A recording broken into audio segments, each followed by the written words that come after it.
students, it's time to study science, and we were in the process of carrying on chapter 3 metals and non-metals, and this is for class 10 students. So let us see our today's topic. Today we are going to study the chemical reaction of a metal element with water. ठीक, तो metals किस तरीके से water से react करते हैं उसको बाद हम डिस्कस करेंगे। और जैसे कि आप जानते हैं कि हर मेटल की, हर एलिमेंट की केमिकल एक्टिविटी अलग अलग है, तो अपने अपनी केमिकल एक्टिविटी के आधार पे इन मेटल्स की जो रिएक्शंस हैं उसमें हमें थोड़ा थोड़ा चेंज देखने को मिलता है। ठीक है, तो लेट अस सी। मेटल जब वाटर के साथ रिएक्ट करती है, यानी water in liquid form, okay, तो मेटल जब लिक्विड वाटर के साथ रिएक्ट करती है तो उस केस में मेटल हाइड्रोक्साइड और हाइड्रोजन गैस बनते हैं। ठीक है, ये जनरल इक्वेशन है कि मेटल एलिमेंट जब किसी लिक्विड फॉर्म के वाटर के साथ रिएक्ट करेगा तो मेटल हाइड्रोक्साइड बनाएगा और वाटर बनेगा, हाइड्रोजन गैस रिलीज होगी। सेकेंड, अगर मेटल की रिएक्शन हम स्टीम से करते हैं, यानी गैसेस फॉर्म ऑफ वाटर, तो अगर मेटल की रिएक्शन स्टीम के साथ की जाती है तो उस केस में मेटल का हाइड्रोक्साइड न बन के मेटल का ऑक्साइड बनता है और हाइड्रोजन गैस रिलीज होती है। अब इस जनरल रिएक्शन में भी अलग अलग चेंजेस हैं। लेट अस सी। पहले बात करते हैं पोटेशियम की। आप जानते हैं कि पोटेशियम की रिएक्टिविटी बहुत ज्यादा है, तो 2K + 2H2O, यहाँ पर वाटर कोल्ड वाटर है क्योंकि पोटेशियम की रिएक्टिविटी अपने आप में काफी ज्यादा है। तो highly reactive potassium cold water के साथ ही रिएक्शन करके पोटेशियम हाइड्रोक्साइड बनाता है और हाइड्रोजन गैस रिलीज होती है। और ये रिएक्शन एक एक्सोथर्मिक रिएक्शन है, यानी इसमें हीट इवॉल्व हो रही है और वो हीट उस हाइड्रोजन गैस को बर्न करने लगती है, यानी यहाँ हीट की प्रेजेंस में हाइड्रोजन गैस की बर्निंग भी होती है। तो अगर हम पोटेशियम को वाटर के साथ रिएक्ट करते हैं तो इसमें पोटेशियम हाइड्रोक्साइड की फॉर्मेशन प्लस हीट फॉर्मेशन की वजह से हाइड्रोजन गैस बर्न्स। ओके, इसी तरह से अगर हम सोडियम की रिएक्शन कराते हैं वाटर के साथ, तो सोडियम भी क्योंकि हाईली रिएक्टिव है तो सोडियम की रिएक्शन भी कोल्ड वाटर के साथ आसानी से हो जाती है। और इस केस में भी ये सोडियम हाइड्रोक्साइड यानी NaOH बनाता है, हाइड्रोजन गैस और हीट साथ में इवॉल्व होते हैं और ये रिएक्शन भी एक्सोथर्मिक रिएक्शन है और यहाँ पर ये हाइड्रोजन भी बर्निंग प्रोसेस शो करती है। ओके, तो ये दोनों रिएक्शन यानी पोटेशियम और सोडियम की रिएक्शन जब वाटर से की जाती है तो इसमें बर्निंग होती है, जिसको कि हाइड्रोजन गैस जो हीट इवॉल्व हो रही है उसके जरिए यहाँ बर्निंग शो करता है। नेक्स्ट हम बात करते हैं कैल्शियम की। कैल्शियम के साथ जब रिएक्शन की जाती है वाटर की, तो कैल्शियम भी कोल्ड वाटर के साथ रिएक्शन करता है, लेकिन यहाँ पर बर्निंग नहीं होती क्योंकि ये जो रिएक्शन है ये एक्सोथर्मिक रिएक्शन तो है, लेकिन यहाँ पर जो हीट इवॉल्व हो रही है वो इनसफिशिएंट है, यानी वो इतना कम अमाउंट में हीट इवॉल्व होती है कि वो हाइड्रोजन गैस को बर्न करने के लिए सफिशिएंट नहीं होती। राइट, तो इस वजह से ये जो कैल्शियम है वाटर के साथ, कोल्ड वाटर के साथ रिएक्शन करके ये कैल्शियम हाइड्रोक्साइड बनाएगा और इसके साथ जो हाइड्रोजन गैस इवॉल्व होती है, ये हाइड्रोजन गैस कैल्शियम के जो मेटल है उसके साथ ये स्टिक रहती है, अटैच रहती है और इसकी वजह से इस रिएक्शन के दौरान कैल्शियम के जो सब्सटेंस है, मॉलिक्यूल्स हैं, वो वाटर के सरफेस पे फ्लोट करते हुए नजर आते हैं। ओके, तो यहाँ इस केस में कैल्शियम हाइड्रोक्साइड की फॉर्मेशन है और हाइड्रोजन गैस इवॉल्व हो रही है, लेकिन हीट इतनी कम है कि वहां बर्निंग नहीं होती और इस हाइड्रोजन गैस के बबल्स की वजह से ये कैल्शियम वहां सरफेस में हमें फ्लोट करता हुआ नजर आता है। राइट, नेक्स्ट मैग्नीशियम की रिएक्शन। गाइस, मैग्नीशियम की रिएक्शन वाटर और स्टीम दोनों से हो सकती है, यानी मैग्नीशियम रिएक्शन करता है केवल हॉट वाटर से, कोल्ड वाटर से मैग्नीशियम की रिएक्शन नहीं होती।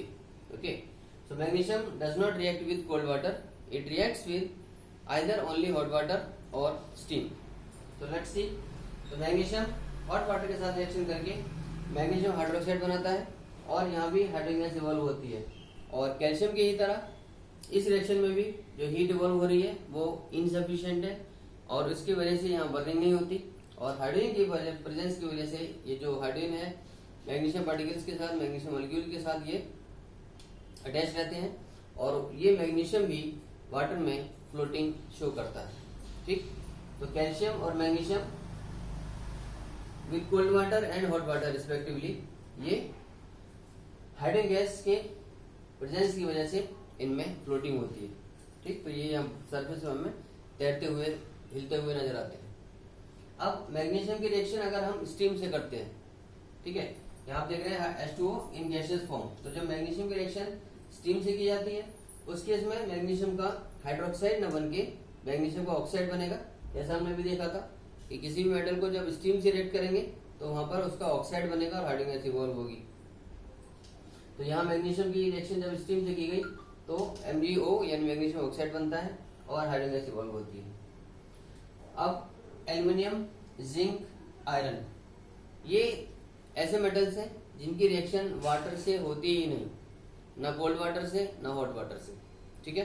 तो एल्युमिनियम, जिंक और आयरन ये केवल स्टीम से रिएक्शन करते हैं। अब देखिए एल्युमिनियम की रिएक्शन जब हम गैसियस वाटर यानी स्टीम से करते हैं तो उस केस में इसका एल्युमिनियम ऑक्साइड Al2O3 बना और हाइड्रोजन गैस इवॉल्व होती है।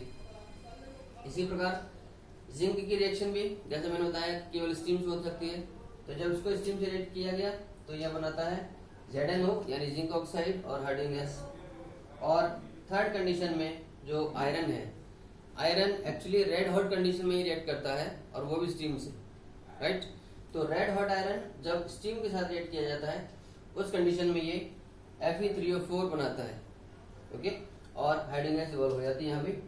और आप जानते हैं कि एल्युमिनियम ऑक्साइड और जिंक ऑक्साइड ये दोनों एम्फोटेरिक ऑक्साइड्स हैं, यानी इनका नेचर एसिडिक भी है और बेसिक भी है। ये डिपेंड करता है कि इनको किसके साथ रिएक्ट किया जा रहा है। और फाइनली ये सॉल्ट और वाटर ही बनाते हैं, ये हम अपने पिछले वीडियो में देख चुके हैं, राइट। तो गाइस देखा आपने एल्युमिनियम, जिंक और आयरन केवल स्टीम से रिएक्ट करते हैं, they react only with steam, they not react with cold water और हॉट वाटर, राइट।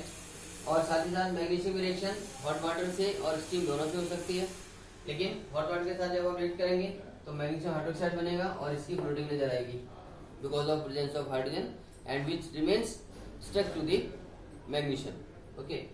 इसी प्रकार कैल्शियम की रिएक्शन सोडियम की और पोटेशियम की ये तीनों हमारे कोल्ड वाटर के साथ रिएक्ट करते हैं, लेकिन कैल्शियम के केस में कैल्शियम हाइड्रोक्साइड जो बनता है तो हाइड्रोजन गैस की प्रेजेंस की वजह से और insufficient amount of heat evolve की वजह से ये कैल्शियम की फ्लोटिंग शो करता है, कैल्शियम भी तैरता हुआ नजर आता है पानी के साथ जब रिएक्ट किया जाता है तो। और पोटेशियम और सोडियम, ये पोटेशियम हाइड्रोक्साइड और सोडियम हाइड्रोक्साइड रिस्पेक्टिवली ये बनाते हैं जब इनकी कोल्ड वाटर के साथ रिएक्शन होती है। और ये रिएक्शन स्पॉन्टेनियसली विग्रसली रिएक्शन है क्योंकि इनकी अपनी केमिकल एक्टिविटी बहुत ज्यादा होती है और इस कंडीशन में जो हीट इवॉल्व हो रही है वो भी अच्छी खासी अमाउंट में है, तो सफिशिएंट अमाउंट ऑफ हीट की वजह से ये हाइड्रोजन वहाँ बर्न होना शुरू हो जाती है, it catches fire and starts burning. तो पोटेशियम और सोडियम के केस में हमें एक्सोथर्मिक रिएक्शन है लेकिन साथ साथ हाइड्रोजन गैस की बर्निंग नजर आती है। और ये हुआ आज का topic, reaction of different metals with water, okay, either in liquid form और इन gaseous form. So guys, this is all for today, and with some more topics, with some more interesting topics, we'll be back shortly. And till then, keep watching, keep sharing videos. Stay home, stay safe. Thank you. God bless you.